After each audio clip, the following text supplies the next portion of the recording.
In this video, we'll compare the common size income statements for Whirlpool and Whole Foods for the period 2012 through 2016. Now, these are two really different companies, and I compare them for a reason so we can identify some of the differences that we see or would expect to see between two firms with really different business models. With Whirlpool is a manufacturer of appliances like washing machines, and Whole Foods is a specialty grocery store that emphasizes fresh food.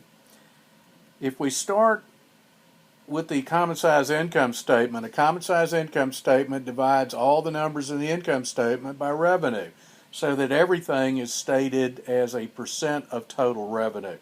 Here we see the cost of goods sold for Whirlpool is much higher than the cost of goods sold for Whole Foods. We can also see that, except for this 1 year, there's very stable cost of goods sold over here at Whirlpool, and also very stable for our friends over here at Whole Foods. So the gross profit margin, steady as a rock, around 17.5% to 18%, but the gross profit is higher for Whole Foods. All right. Then another difference pops in with the SG&A expenses. As a percent of sales, they are lower for Whirlpool and much higher for Whole Foods. So when we get down here to operating income, the operating income for Whirlpool, which is revenue minus cost of goods sold minus selling, general, and admin expenses, is actually slightly higher in the latest 2 years, but otherwise comparable with Whole Foods.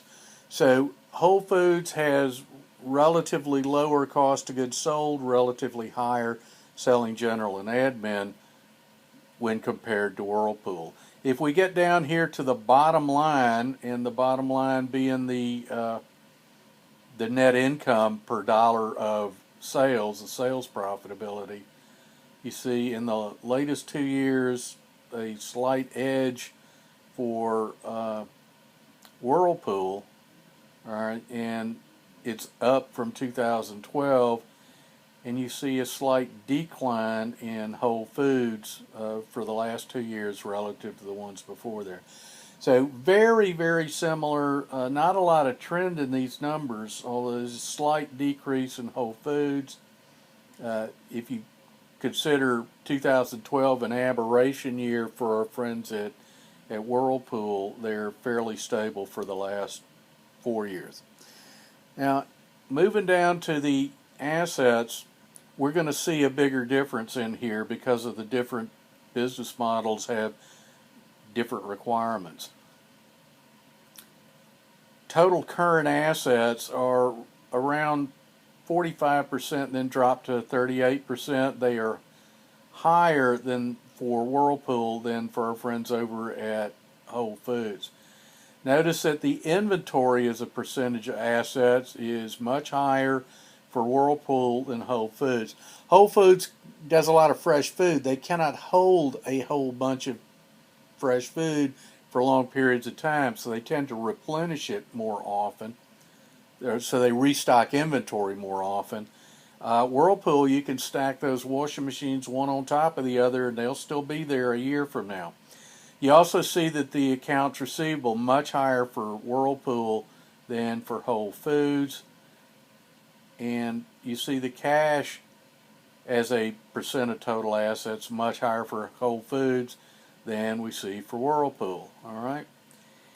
Another major difference is other non-current assets, which I don't know what that is without actually looking into the 10K, but it's long-term assets that aren't classified as property, plant, and equipment or working capital, much higher for our friends at Whirlpool, and they took a big leap in 2014, 15, and 16.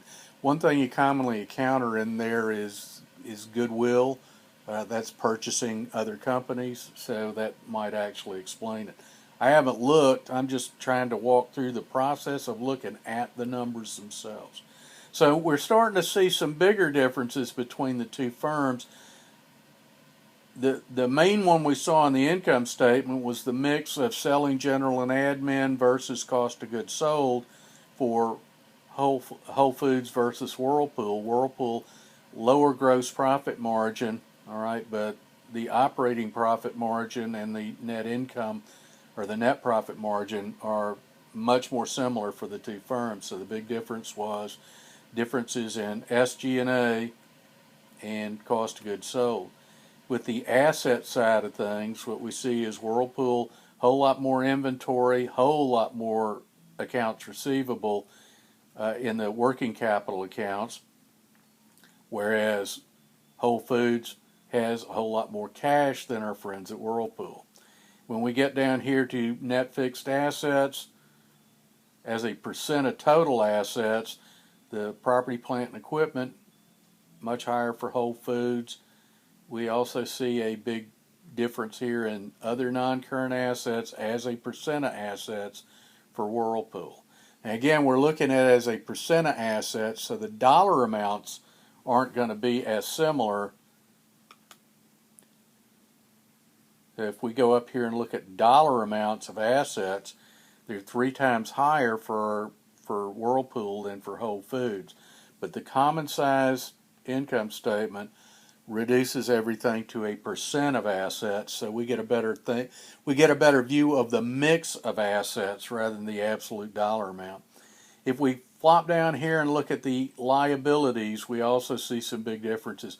Whirlpool, accounts payable make up nearly a quarter of their total assets, and much lower over here at Whole Foods. That might have something to do with how often Whole Foods has to replace their stock in inventory. The accounts payable, if you're buying every week, then you probably paying off faster. But I don't know that for a fact. We have ratios to go look at stuff like that. And if we look at long-term debt as a percent of assets, very similar in the latest year, but notice that it has increased from 12% slowly up to 20% for Whirlpool. Actually had 12, and then a jump here, and here. Again, I think that probably reflects them buying somebody.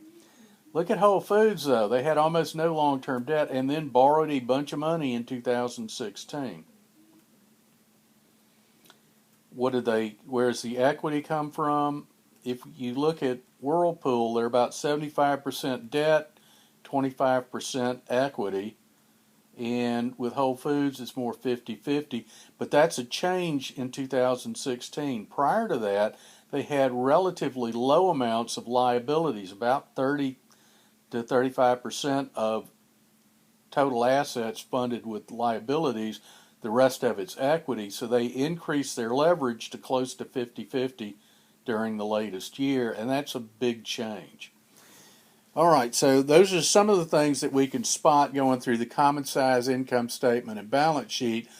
But again, the ratios themselves, where we start looking at mixing and matching, measuring things instead of just as a percent of sales, but the relationship between sales and assets, that's the sort of thing that you get in ratio analysis that might tell a more complete story.